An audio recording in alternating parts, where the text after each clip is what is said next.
Hello les amis, je vous retrouve pour une nouvelle vidéo sur le football et l'Euro 2024 et je vais vous présenter le résultat du match Croatie-Italie en détail, en statistique. On va revenir sur ce formidable match.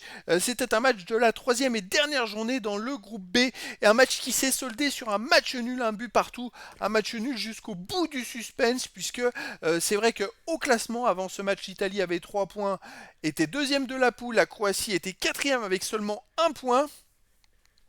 La Croatie a longtemps mené en marquant dans cette rencontre par Luka Modric à la 55e minute. Alors il a raté un penalty à la 54e minute et derrière il a réussi à marquer un but à la 55e minute grâce à cette victoire. À ce moment-là, la Croatie reprenait la deuxième place à l'Italie avec 4 points.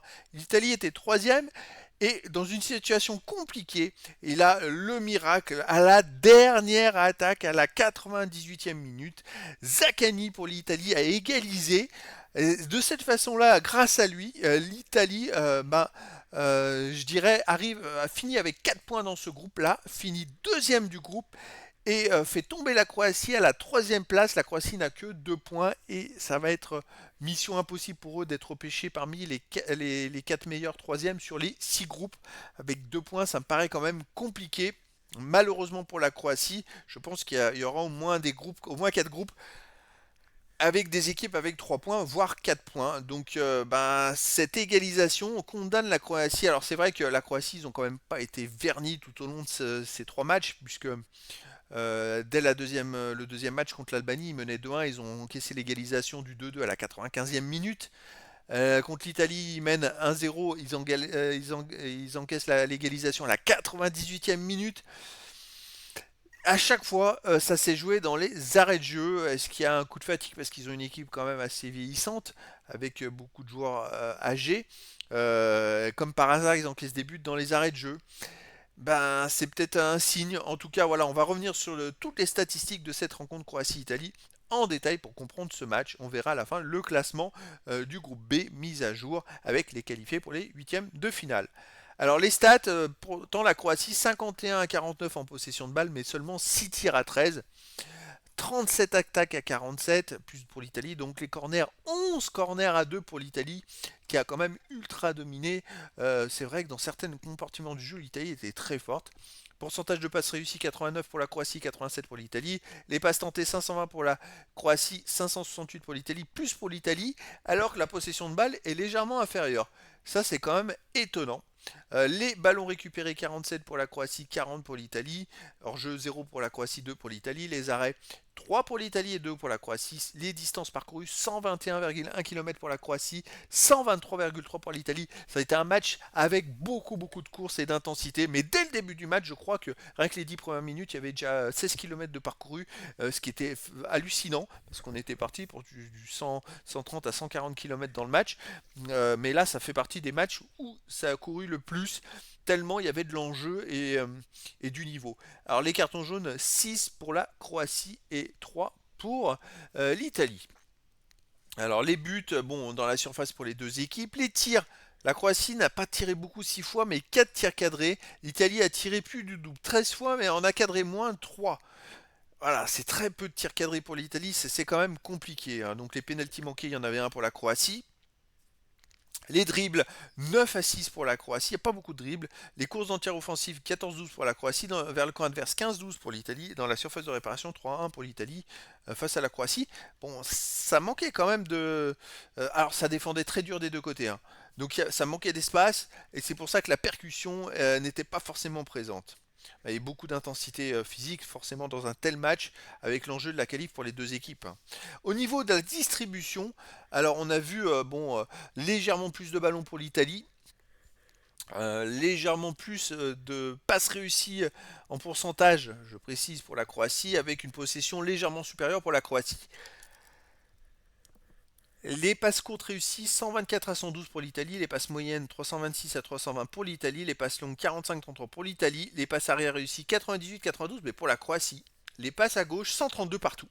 Les passes à droite 148 à 142 pour la Croatie. Les coups francs 7 pour la Croatie, 18 pour l'Italie.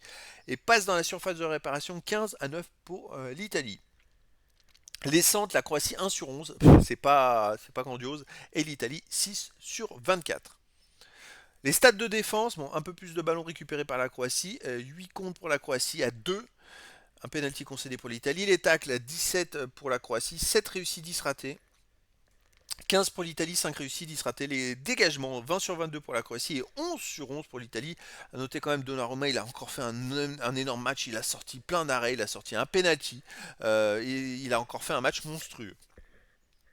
Au niveau donc des stats gardiens, alors on a 6 arrêts pour le gardien croate et 3 arrêts pour le gardien de l'Italie. Attendez, je vais quand même corriger ça parce qu'à mon avis, il y a une légère faille. Non, c'est 2 arrêts pour le gardien croate et on va le faire en direct. Et Donnarumma en a fait 3. C'est vrai que l'Italie a cadré 3 tirs et la Croatie en a cadré 4. Voilà, donc après, Donnarumma, il a fait les arrêts qu'il fallait. Les fautes, 18 fautes pour la Croatie, seulement 6 pour l'Italie. Alors, c'est quand même étonnant que l'Italie ne fasse pas plus de fautes.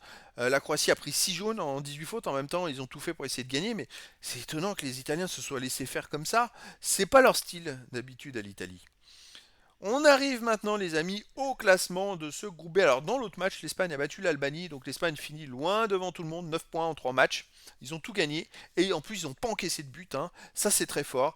L'Albanie est donc dernière éliminée. Et comme on peut le voir, l'Italie finit donc deuxième du groupe avec 4 points. Et qualifiée pour les huitièmes de finale.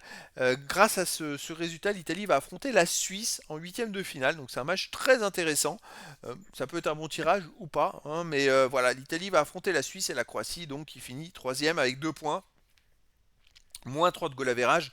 C'est quand même une très mauvaise place pour la Croatie. Ils ont raté, ils ont pris 2 buts dans les arrêts de jeu. Ils perdent 4 points quand même dans ces qualifs dans les arrêts de jeu. 2 matchs de suite. Donc est-ce un signe pour une équipe qui a été souvent dans le carré final de ces dernières grandes compétitions de la Coupe du Monde ces dernières années? C'est vrai que c'est un peu triste ce qui s'est passé pour eux, mais c'est comme ça. C'est vrai que c'était un peu le groupe de la mort, hein, tout simplement. Mais est-ce qu'il méritait peut-être pas quand même de se faire sortir un peu de cette façon-là? Donc je pense que c'est fini à mon avis pour la Croatie avec 2 points, moins 3 de goal average. Bon, je vois pas comment des deuxièmes pourraient finir avec 1 point. Il faudrait que dans d'autres groupes, il y ait 2 équipes qui aient tout gagné et que les 2 derniers s'affrontent et fassent match nul, mais j'y crois pas trop, pour finir qu'à un seul point. Parce que s'ils finissent à 2 points, de toute façon, le goal average, ils peuvent pas être aussi pire que la Croatie. Donc bah, pour la Croatie, pour moi, c'est quasiment fini mathématiquement. Donc voilà les amis, c'était la présentation du résultat du match Croatie-Italie. Ou un match qui a eu beaucoup de suspense avec une égalisation de l'Italie à la 98e minute. La Croatie a longtemps eu la deuxième place du groupe et l'Italie en égalisant à la 98e a récupéré cette deuxième place et c'est donc l'Italie qui s'est qualifiée pour les huitièmes de finale de l'Euro 2024. Voilà les amis, je vous dis à très bientôt pour une nouvelle vidéo.